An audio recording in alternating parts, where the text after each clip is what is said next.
देश की राजधानी दिल्ली में 16 दिसंबर 2012 को एक सर्द अंधेरी रात में ऐसे वारदात को अंजाम दिया जाता है जिसके बारे में लोग सुनकर बहुत ही हैरान हो जाते हैं। एक 23 साल की लड़की के साथ हैवानियत की सारी हदें पार हो जाती हैं। उन 6 दरिंदों ने 23 साल की लड़की के साथ ऐसा सलूक किया था जिसके बारे में लोग सुनकर आज भी लोगों की रूह कांप जाती है। जी हाँ दोस्तों, हम निर्भया केस के बारे में बात कर रहे हैं, जिसके बारे में आप लोगों ने अभी तक बहुत ही ज्यादा सुना होगा और पढ़ा भी होगा, लेकिन जो आज सच्चाई हम आप लोगों को बताने जा रहे हैं, इससे ना ही तो आपने कहीं पढ़ा होगा और ना ही कहीं सुना होगा। निर्भया का जन्म 10 दिसंबर 1990 दिल्ली में हुआ था। निर्भया के 3 भाई बहन थे। निर्भया अपने भाई बहनों में से सबसे बड़ी थी। देश की राजधानी दिल्ली में 16 दिसंबर 2012 को एक सर्द अंधेरी रात में ऐसे वारदात को अंजाम दिया जाता है जिसके बारे में लोग सुनकर बहुत ही हैरान हो जाते हैं। एक 23 साल की लड़की के साथ हैवानियत की सारी हदें पार हो जाती हैं। उन 6 दरिंदों ने 23 साल की लड़की के साथ ऐसा सलूक किया था जिसके बारे में लोग सुनकर आज भी लोगों की रूह कांप जाती है। जी हाँ दोस्तों, हम निर्भया केस के बारे में बात कर रहे हैं, जिसके बारे में आप लोगों ने अभी तक बहुत ही ज्यादा सुना होगा और पढ़ा भी होगा, लेकिन जो आज सच्चाई हम आप लोगों को बताने जा रहे हैं, इससे ना ही तो आपने कहीं पढ़ा होगा और ना ही कहीं सुना होगा। निर्भया का जन्म 10 दिसंबर 1990 दिल्ली में हुआ था। निर्भया के 3 भाई बहन थे। निर्भया अपने भाई बहनों में से सबसे बड़ी थी। निर्भया के माँ बाप मिडिल क्लास फैमिली में होने के बावजूद भी अपने बच्चों को बहुत ही अच्छी परवरिश देते हैं और निर्भया को लड़का लड़की में कोई भेदभाव नहीं होता है। निर्भया को बराबरी का मौका मिलता है। निर्भया हमेशा से चाहती थी कि वो अपने भाई बहन की जिम्मेदारी अपने कंधे ले सके, इसीलिए वो बहुत ही लगन से पढ़ाई करती रही। निर्भया की स्टार्टिंग की पढ़ाई में बहुत ही ज्यादा अच्छी थी और स्टार्टिंग की पढ़ाई उसके गांव से ही हुई थी। निर्भया स्कूली पढ़ाई कंप्लीट होने के बाद वो मेडिकल फील्ड में जाने का फैसला करती है। तभी उसके घर वाले माँ बाप उसका पूरा फुल सपोर्ट करते हैं। निर्भया के दिए हुए संस्कारों पे हमेशा खरी उतरती है और आगे बढ़ने की उम्मीद भी रखती है। जिस टाइम ये घटना घटी थी उस टाइम निर्भया 23 साल की थी। तब निर्भया मेडिकल कॉलेज में ही पढ़ रही थी। छुट्टी का दिन था। निर्भया अपने दोस्त अभिनेंद्र प्रताप पांडे के पास फोन करती है और मूवी देखने का प्लान बनाती है। तभी उसका दोस्त अभिनेंद्र प्रताप पांडे मूवी देखने के लिए तैयार हो जाता है। अभिनेंद्र प्रताप पांडे उत्तर प्रदेश के गोरखपुर का रहने वाला था। इन दोनों की दोस्ती कॉलेज में ही हुई थी और वो दोनों बहुत ही अच्छे दोस्त थे। एक दूसरे को बहुत ही अच्छे से जानते थे, बहुत ही अच्छे से समझते थे और एक दूसरे की हेल्प भी करते थे। निर्भया का दोस्त दोनों ही घर से निकलते हैं और मूवी देखने के लिए सिनेमा हॉल जाते हैं। तो वहां पे देखते हैं कि बहुत ही ज्यादा भीड़ थी। उन दिनों सिनेमा हॉल में आमिर खान की फिल्म तलाश लगी हुई थी, लेकिन उस टाइम उस मूवी की बहुत ही ज्यादा चर्चाएं थी। इस वजह से सिनेमा हॉल में दिन पे दिन बहुत ही ज्यादा भीड़ बढ़ रही थी।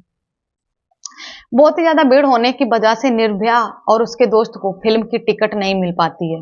तभी वो दूसरी मूवी देखने का प्लान बनाते हैं।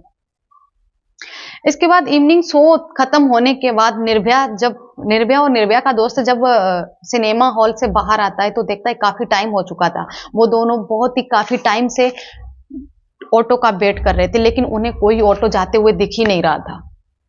रात काफी नहीं हुई थी, लेकिन ठंड होने की वजह ऑटो बहुत ही कम आ रहे थे।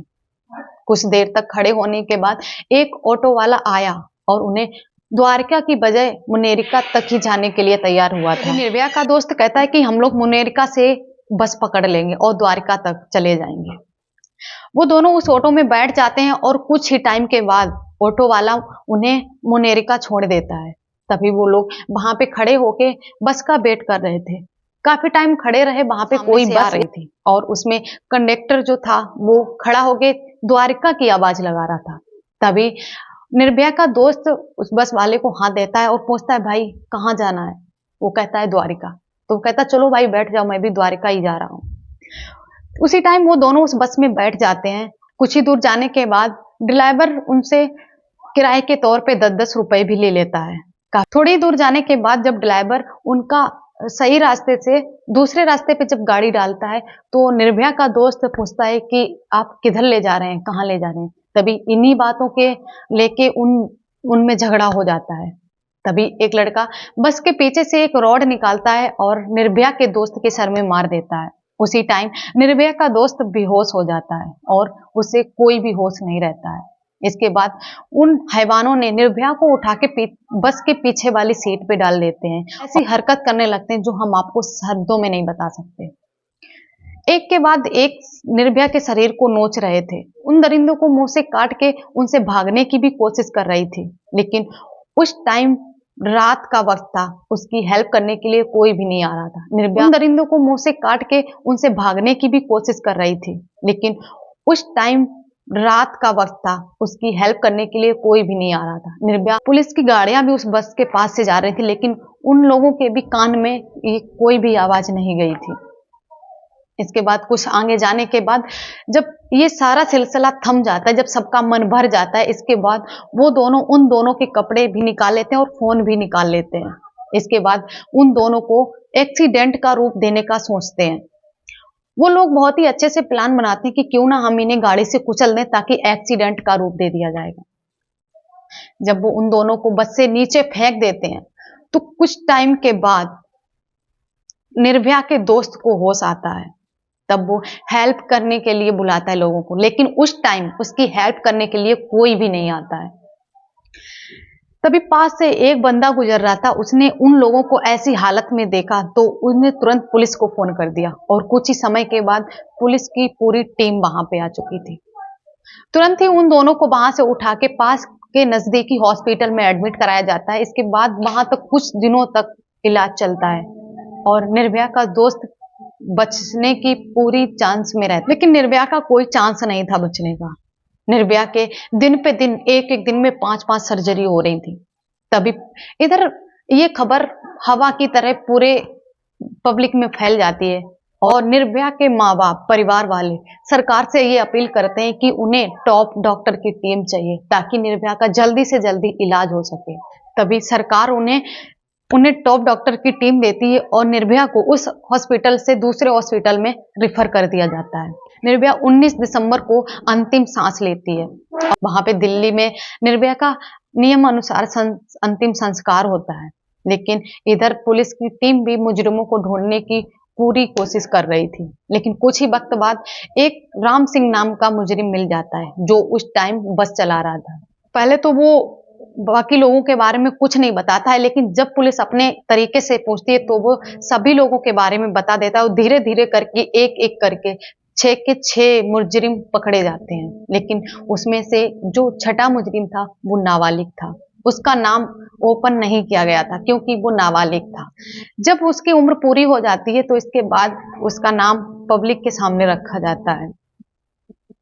लेकिन जो 5 मुजरिम थे वो तो हिंदू थे, लेकिन जो छठा मुजरिम था वो मोहम्मडन था और सबसे ज्यादा बदसलूकी उस नाबालिग ने ही निर्भया के साथ की थी। जो मुजरिम सबसे पहले पकड़ा गया था वो जेल में ही सुसाइड कर लेता है। बाकी 4 मुजरिमों को फांसी की सजा होती है। वो लोग बहुत ही ज्यादा एक से एक प्लान अपना रहे थे, लेकिन उनके सारे प्लान नाकाम रहे। इसके बाद उन्हें जब फांसी की सजा सुनाई जाती है तो पब्लिक थोड़ी सी शांत होती है कि चलो मुजरिमों को कम से कम सजा तो हुई। लेकिन उसमें से जो छठा मुजरिम था, नाबालिग था, उससे सुधार गृह भेज दिया जाता है। उस मुजरिम को सिर्फ 3 साल की सजा होती है।